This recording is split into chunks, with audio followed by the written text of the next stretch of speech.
What's up guys, and welcome back to the Kamui dimension for yet another super juicy video. We're getting deep with this one. We're talking about what makes a vessel compatible with karma, where I think there is one important requirement to be compatible with the Natsutsuki's karma seal, and a second requirement to be a perfect vessel.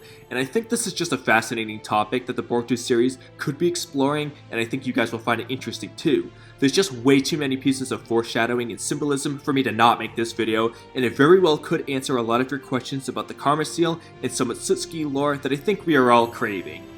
And it could greatly elevate the series in my opinion, and give it a more Naruto feel with all of the backstories and philosophy. So stick with me until the end, and I think you'll be glad you did. So what is the basis for this theory?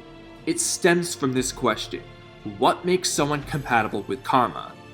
Naruto tells Amado in chapter 56, we still don't know what makes someone compatible with karma when talking about code, to which Amado replies, exactly.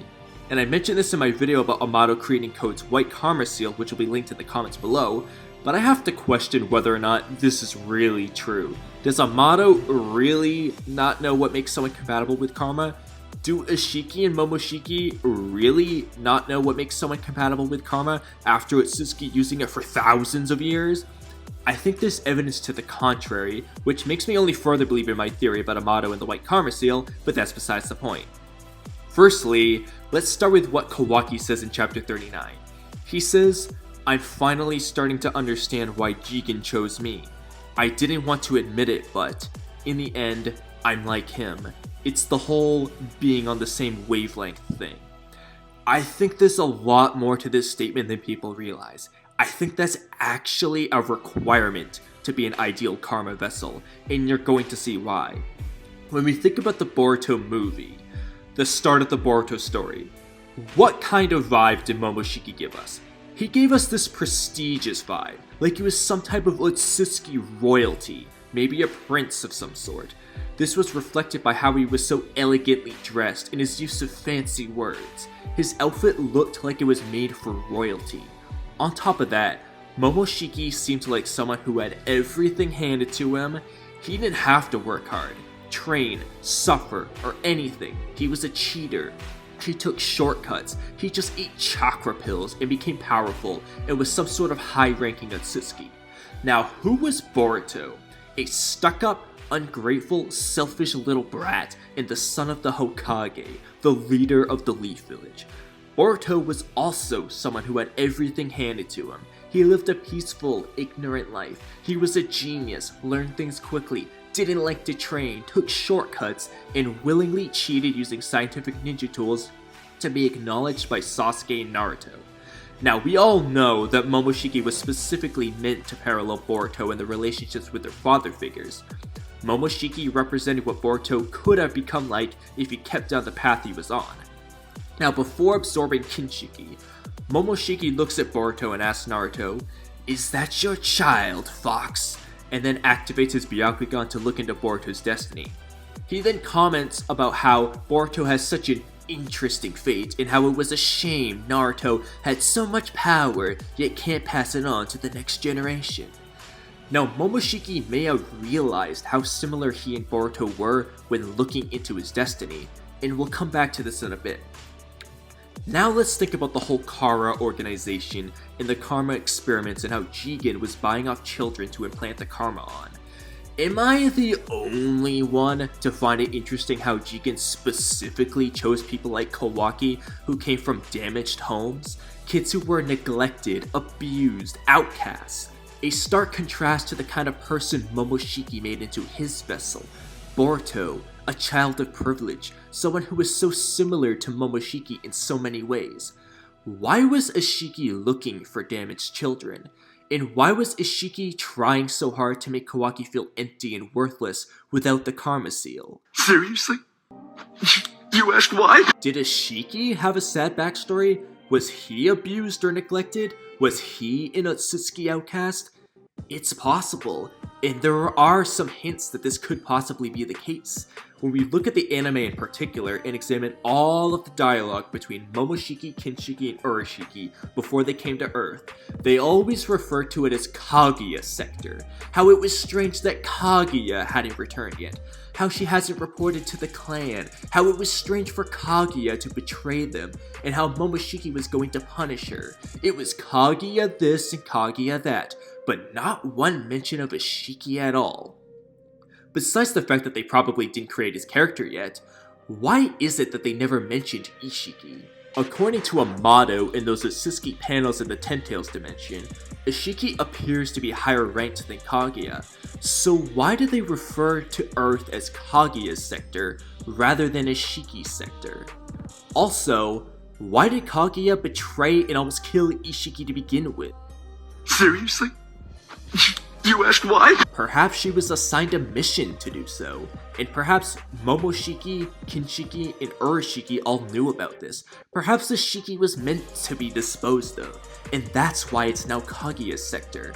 But then Kaguya fell in love with Earth and decided to betray the whole clan in the end and do her own thing. On top of that, Momoshiki and Isshiki don't seem to have a very friendly relationship. Certainly not as good of a relationship as Momoshiki and Kinshiki did, or even with Urashiki.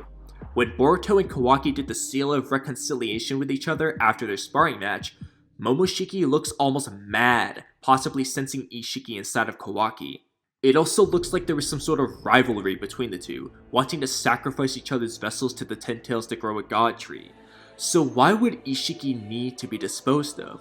Why would the other Atsuki not like him? Well, we can infer that Kawaki becomes a revolutionist type of character in the future, similar to Sasuke at the end of Shippuden, where Kawaki wants to end the age of shinobi. If Kawaki and Jigen, or really Kawaki and Isshiki, were on the same wavelength, perhaps they share similarities in ideology, similar to how Momoshiki and Boruto were similar. Maybe Isshiki was an outcast, a rebel, a revolutionist in the Atsuki clan, and that's why he was meant to be disposed of, because he was seen as a threat to the clan. Perhaps Isshiki was also a revolutionist like Kawaki will become, wanting to change and reform the Atsuki ways and be its leader or something. Or maybe there were gods above the Atsuki that are oppressing them and Isshiki wants to fight back, just some sort of revolutionary figure. And perhaps Amato knows of this, and this is why in his fake message to Code as Isshiki, and yes, I still think that was all a sham by Amato, go watch my Amato White Karma Seal video after this one to find out why, but perhaps that's why it seems like Isshiki is concerned that the Atsuki will die with him. Perhaps because he is the only face of the revolution of the clan, and so if he dies, he fears that the whole clan will die as well. And so Amato, knowing all this, gave that message to Code to make it seem more real and believable, as well as to manipulate him.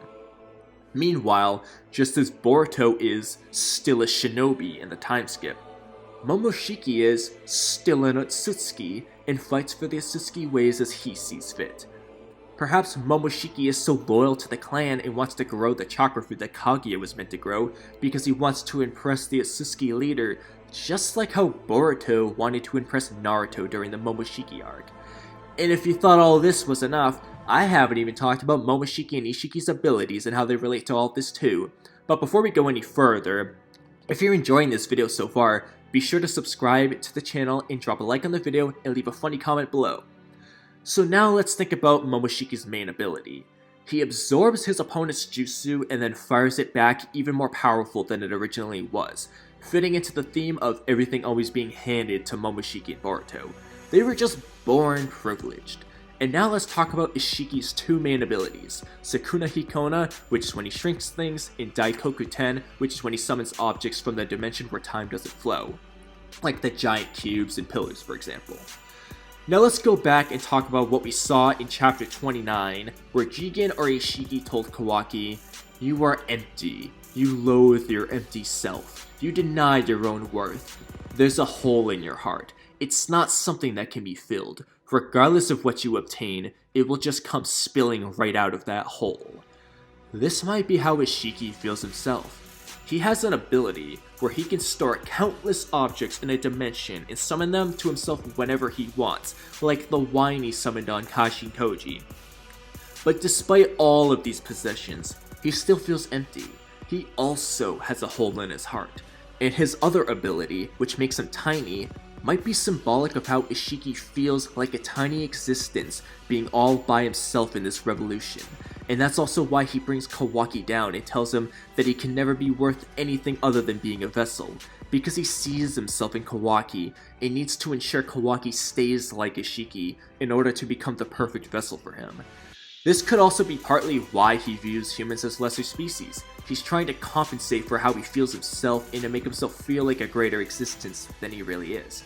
And this could also explain why Jigen or Isshiki seems like he cares about his comrades in Kara, offering to grant them wishes for their help, telling Delta not to let him see her like this when she's all angry, calling her beautiful, giving Victor a second chance after betraying him once before eventually killing him off for betraying him again, being sad about killing off Deepa because he made him laugh, keeping Code close by him, trying to keep Amato on his good side in that wish scene, even though he suspected Amato was trying to betray him, trying to talk things out with Kashin Koji and figure out why he would betray him and doesn't want to work with him in Kara before he eventually fought him. He seemed confused and upset that Kashin Koji would betray him, but not because he feared Koji's power and thought he couldn't defeat him. It seemed like Jigen was genuinely upset about Koji's betrayal.